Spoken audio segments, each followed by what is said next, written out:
Bonjour à vous et bienvenue dans ce nouvel épisode du podcast Résilience, le podcast où on échange ensemble sur les différentes épreuves de vie et comment les transformer en véritable force intérieure. Aujourd'hui, j'aimerais qu'on évoque le sujet des douleurs corporelles qu'on peut ressortir. Alors, il y aura des douleurs émotionnelles, bien évidemment, qu'on pourra aborder dans un autre épisode, mais là, aujourd'hui, j'aimerais me concentrer sur ces douleurs corporelles, sur ce corps et le rôle qu'il a en tant que messager, bien souvent de notre inconscient. Il est un petit peu comme cet enfant qui parfois cherche à se faire écouter et qui nous tire la manche, au début doucement et qui, comme on ne l'écoute pas, vient tirer plus fort. Eh bien voilà, c'est le sujet aujourd'hui que j'aimerais aborder parce que je crois en tout cas que ces douleurs qu'on ressent dans notre corps sont des messages et évoquer avec vous comment on peut les décoder et surtout comment arrêter de subir tout ça et en être plutôt conscient et acteur et voir comment on peut interagir avec notre corps. Alors, notre corps, je pense que c'est un élément qui ne ment jamais dans le sens où c'est notre première façon de nous exprimer dès qu'on est en fait, et avant même de savoir parler, hein, on ressent de manière corporelle les choses. Et ce langage-là, eh bien, souvent on l'a perdu en grandissant. On s'est plutôt concentré sur l'aspect physiologique, mécanique du corps, sans chercher à peut-être aussi être à l'écoute mais de ces ressentis qui sont plus liés à peut-être aussi de l'intuition, à des sensations, qui pourtant sont aussi des éléments d'information et des causes souvent très subtiles de ce langage corporel que l'on ressent à travers des sensations comme des frissons, mais aussi des douleurs. Et c'est souvent dans cet aspect-là, en fait, en tout cas sur la partie résilience que je voudrais aborder le sujet, c'est quand on ressent des douleurs, eh bien, selon l'endroit où on va ressentir ces douleurs, si elles sont persistantes, si elles évoluent, si elles bougent, il y a des significations possibles et c'est vrai que d'en prendre conscience, ça peut aider. Donc voilà, simplement, en grandissant, on a appris à mettre, ces sensations corporelles, en tout cas cette écoute plus intuitive, de nos sensations corporelles, de côté. Et peut-être même des fois à les faire taire ces douleurs ou ces ressentis, à les juger ou à les minimiser. Et pourtant, en fait, ce corps, lui, il continue à tout enregistrer.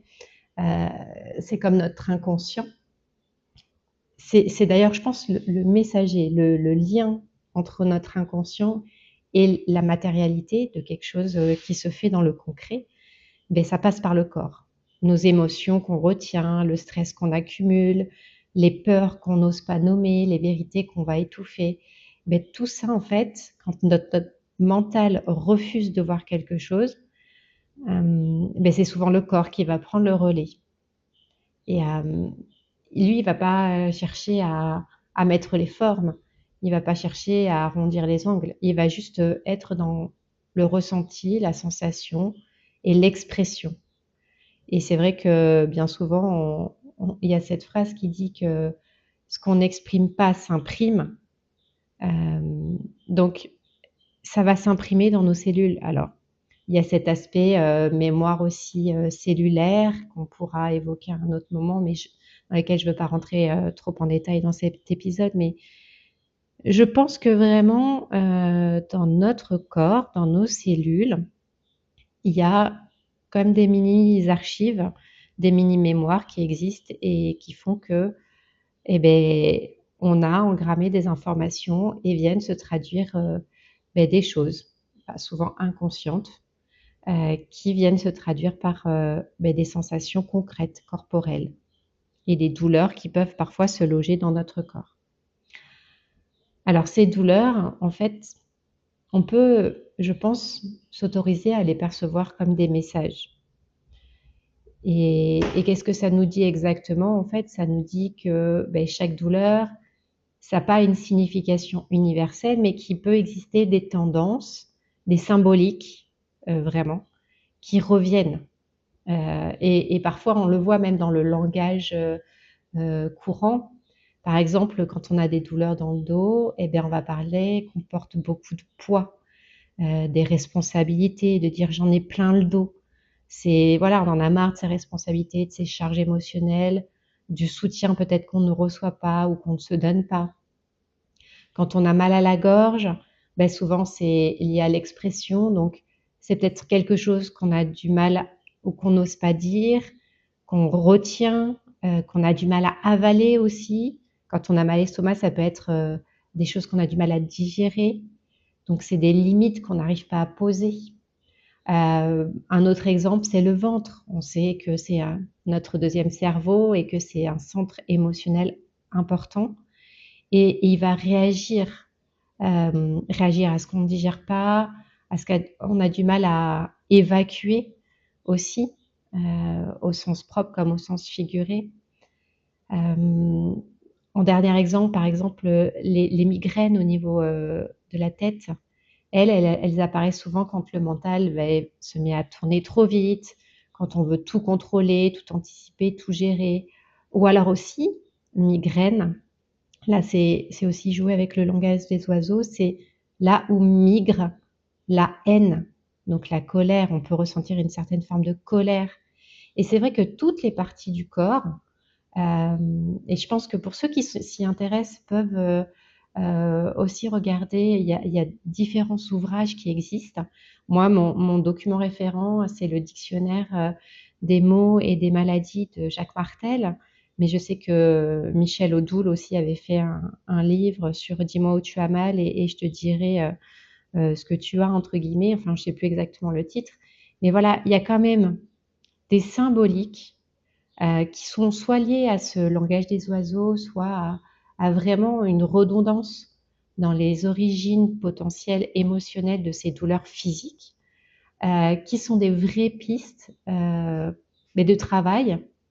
Et c'est vrai en hypnose, là je viens vraiment sur la pratique que je mets en œuvre, c'est des pistes pour le travail inconscient, mais vraiment hyper importantes et qui se révèlent très souvent juste. Et parce que derrière, on a la résolution en fait de la douleur physique qui s'estompe et qui peut même ne plus exister et se supprimer. Parce qu'en fait, le corps et le message qui cherchait à faire passer par cette douleur a été compris ou remonté, pas forcément à un niveau conscient, hein, mais dans la séance, on a fait ce travail-là de dire à l'inconscient, va explorer cette piste émotionnelle et va travailler cet émotionnel qui peut-être est à l'origine de cette création, de cette douleur à cet endroit-là. Et voilà, ce qui est important, c'est vraiment de percevoir notre corps comme un messager et de comprendre qu'il n'est pas là pour nous punir et qu'il ne cherche pas à nous faire souffrir pour rien. C'est vraiment qu'il cherche à nous protéger, à nous prévenir, bien souvent, et pour nous permettre de nous réaligner à quelque chose qui est plus cohérent, soit avec nos limites ou nos besoins profonds en fait, que consciemment on n'a peut-être même pas conscience, mais que notre inconscient lui sait que c'est ce qui est le mieux pour nous. Et souvent donc cette douleur, c'est un message, un signal et une invitation à regarder quelque chose peut-être qu'on évite. Donc ça peut être un vrai levier d'évolution dans nos vies, ou en tout cas dans la résolution de ces douleurs physiques. Alors comment, clairement, on fait pour écouter son corps, pour entendre ce qu'il essaye de nous dire? Alors, je vais vous proposer une méthode simple, accessible, qu'on peut utiliser dès aujourd'hui, mais bien évidemment, plus la douleur va être forte et durable, et plus peut-être il y a un travail inconscient à venir faire. Alors, spoiler alerte, attention, bien évidemment, ça ne suffit pas si vous avez des douleurs physiques. Il est indispensable, malgré tout, d'aller consulter. Ça n'a en rien, ce sujet-là que j'aborde aujourd'hui, ça ne vient pas remplacer un diagnostic par un vrai médecin. Je pense qu'il y a un travail holistique à faire sur ces douleurs-là corporelles, à la fois physiologique, donc s'assurer que voilà, il n'y a pas d'origine mécanique ou biologique à ces douleurs-là. Et si c'est le cas, ben dans ce cas-là, aller voir ce médecin, prendre les traitements qu'il nous recommande parce que c'est important. Et peut-être faire en parallèle un travail plus, je vais dire, spirituel ou en tout cas intuitif sur cet aspect messager de notre inconscient et de ce que notre corps cherche à nous faire comprendre. Et de manière combinée, on peut avoir vraiment des vrais succès en libération de douleur. Mais voilà, attention, je précise bien, et ça c'est très important, tout ce que je vous raconte et que je vous explique aujourd'hui dans cet épisode ne vient pas du tout se soustraire à un avis médical, professionnel. D'accord? Qu'on soit bien clair là-dessus. Donc, je reprends sur comment on peut écouter notre corps. Ben, tout simplement, s'arrêter, c'est-à-dire prendre le temps, juste au moins quelques secondes ou quelques minutes, de respirer, de revenir au moment présent et d'observer ce qui se passe dans notre corps. Peut-être de commencer à essayer de nommer les sensations ou la sensation en particulier. Est-ce que c'est une tension, une pression qu'on ressent, une brûlure, un tiraillement? Voilà, essayer de mettre un mot dessus. Et ça permet déjà de commencer à apprivoiser cette douleur, cette sensation qu'on ressent. Parce que c'est déjà un degré qu'on vient affiner. Et après, on peut aussi se poser la question intérieurement de qu'est-ce que mon corps tu cherches à me dire? Sans chercher une réponse immédiate, mais juste ouvrir un espace et de laisser votre intuition, votre inconscient, peut-être que vous aurez un flash, peut-être que vous aurez un mot, peut-être que vous aurez une odeur, une sensation, un lieu, un événement, un moment qui viendra à ce moment-là et qui pourra être peut-être une bribe d'information, un début de ce fil de laine que l'on peut venir dérouler. Et ensuite, mais essayer de relier cette sensation à ce que l'on vit dans notre vie. Qu'est-ce qui se passe en ce moment dans votre vie? Peut-être qu'est-ce que vous essayez de retenir ou que vous n'osez pas exprimer, ou qu'est-ce que vous portez seul depuis trop longtemps. Voilà, laissez vraiment un questionnement ouvert se faire et accueillir tout simplement, sans juger, ce qui vient à vous. Le corps, on n'a pas besoin de le combattre, c'est notre allié, c'est d'ailleurs notre véhicule existentiel indispensable à notre vie. On voit bien que les gens qui sont paralysés, qui ne peuvent plus se mouvoir, c'est extrêmement difficile d'être conscient de tout, mais de ne pas pouvoir dans notre corps exprimer les choses. C'est notre socle, c'est notre base, c'est notre temple en fait, notre corps. C'est notre vaisseau essentiel. Et c'est vrai que le chérir, en prendre soin par son alimentation, par le sport, c'est commencer déjà à lui donner sa place, son rôle, et arrêter. C'est vrai que là, je vais un peu digresser, mais dans le développement personnel, dans la spiritualité, on est beaucoup dans le mental. Et souvent, on se dissocie de notre corps parce qu'il nous rattache beaucoup au concret, au matériel. Et quand on commence à être un peu plus dans l'éveil spirituel, ben, on aurait tendance à vouloir se dissocier de notre corps, à plus ressentir les choses. Alors qu'en réalité, ben, c'est indispensable de rester dans ce corps et dans ces sensations parce qu'il y a un vrai message en fait derrière et une vraie utilité. Et ce serait se couper d'une partie essentielle de notre âme que de vouloir se couper de notre corps. Donc, en fait, s'autoriser à l'écouter, c'est un vrai bon départ en fait à un travail de résilience, surtout quand on ressent des douleurs permanentes ou durables. Alors, comment transformer cette douleur en force intérieure? Alors, c'est pas quelque chose de magique, même si c'est quand même quelque chose qui est assez exceptionnel quand on l'observe. Enfin, moi, je l'observe régulièrement et on peut même le pratiquer et le ressentir pour soi-même. C'est quand on commence à écouter son corps et à se poser ces questions, comme je vous les évoquais tout à l'heure, à se donner ce temps de pause, d'écoute, d'introspection, mais en étant ancré dans l'ici et maintenant, dans la matière, dans notre corps et en le questionnant, que quelque chose commence à changer en profondeur. On a l'impression non plus de subir ces douleurs, mais de reprendre un peu notre pouvoir et où on commence à dialoguer avec soi-même. Alors, ça peut être soi-même corporellement, mais ça peut être soi-même aussi inconsciemment. Et où en fait, cette douleur, elle devient comme une sorte de guide, un indicateur, un allié, une piste en fait qu'on peut s'autoriser à venir explorer pour nous montrer où aller, ce qui doit peut-être être libéré, équilibré ou transformé dans nos vies. Et souvent, quand le message a été entendu, eh bien, cette douleur vient s'apaiser. Et, et elle n'a en fait, c'est comme si notre corps, il n'avait plus besoin de crier. Il sait qu'il a été entendu et du coup, le message a été passé.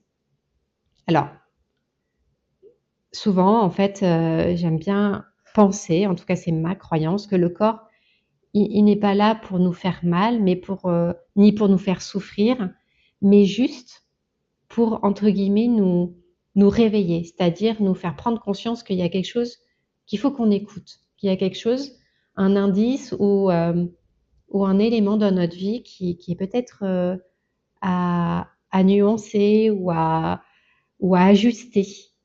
Et notre corps est ce messager en fait de notre inconscient. Parce qu'on n'est pas tout le temps en état d'hypnose, par exemple, de transe pour être en dialogue avec notre inconscient. Et c'est pas parce que consciemment on va prendre conscience de quelque chose que ça va être suffisant. Après, il y aura des actions à mettre en place, bien évidemment, mais voilà, c'est un premier pas, j'ai envie de dire, vers cette résilience et le fait que ces douleurs peuvent être perçues autrement que comme une punition de la vie, de notre corps, et que c'est ce qui nous maintient dans une position un peu de victime, de dire ouais, j'ai pas de chance, j'ai des douleurs, je vieillis ou j'ai subi ça et maintenant j'ai telle douleur persistante. Et en fait, si peut-être vous vous autorisez à voir les choses autrement sous l'angle que je viens de vous proposer dans cet épisode, eh bien, vous allez pouvoir entamer ce travail de paix avec votre corps, de vous réconcilier avec cette part indispensable qu'est notre matière, nos cellules corporelles, notre vaisseau intérieur, et que on va pouvoir pleinement co-créer avec lui et co-avancer dans notre vie. Et que c'est un allié magique, entre guillemets, si je peux me permettre l'expression, parce qu'il vient traduire des choses inconscientes, mais dans la matière, comme des petits cailloux que Hansel et Gretel semaient sur leur chemin pour retrouver d'où ils venaient. Mais là, en fait, le corps, à travers des douleurs, et selon leur localisation, vont être des pistes qu'on va pouvoir venir explorer pour sans doute voilà, réajuster des choses dans nos vies pour être plus alignés parce que notre inconscient estime qu'à ce moment-là, c'est ce qui nous correspond le mieux. Et si on part aussi dans le principe que notre inconscient, c'est une partie de notre âme qui s'exprime, ben, voilà, c'est un travail un peu plus holistique que je vous propose. Donc, n'hésitez pas aussi à remercier votre corps, même quand il vous fait mal, parce il est là pour nous, en fait. Il est là pour nous soutenir, pour nous permettre de ressentir les choses, d'être dans cette matérialité, dans ce concret qui nous ancre, en fait, dans cette réalité terrestre. Et qu'il est là et qu'il cherche à parler avec nous pour nous protéger, nous guider et nous aider tout simplement à avancer. Donc, je pense que la résilience commence souvent par un geste simple et celui-ci, c'est se reconnecter à soi et là, tout simplement à son corps et s'autoriser à dialoguer avec lui. J'espère que cet épisode vous aura parlé, vous aura plu. peut-être fait découvrir un autre aspect de vos douleurs corporelles et créer une certaine curiosité chez vous. Peut-être que vous vous poserez différemment par rapport à vos douleurs et que vous chercherez à les comprendre autrement que uniquement par le biais physiologique, médical et biologique, mais que vous intégrerez aussi cet aspect un petit peu plus holistique, un peu plus spirituel de son rôle en fait, de lien avec notre inconscient et notre âme. Et, euh, et écoutez, je vous souhaite que vos douleurs soient des messagers utiles, pertinents et surtout qu'une fois écoutés, ben, ils vous permettent de vous sentir plus aligné et plus libre de vos mouvements et que vous soyez en co-création avec votre corps d'une vie idéale qui vous convient. Je vous remercie, je vous dis à très bientôt pour un prochain épisode de Résilience. Au revoir. Si cet épisode vous a plu, pensez à liker, à le partager et à vous abonner afin d'être informé de la sortie du prochain épisode. Vous pouvez retrouver tous les épisodes du podcast Résilience sur ma chaîne YouTube, La Divine Alchimiste du Cœur, ainsi que sur les plateformes d'écoute. Et si vous souhaitez aller plus loin et ressentez le besoin d'un accompagnement plus spécifique et personnalisé avec moi, vous pouvez retrouver toutes mes offres et services sur mon site internet mariontijoux.fr. À très bientôt pour un prochain épisode de Résilience.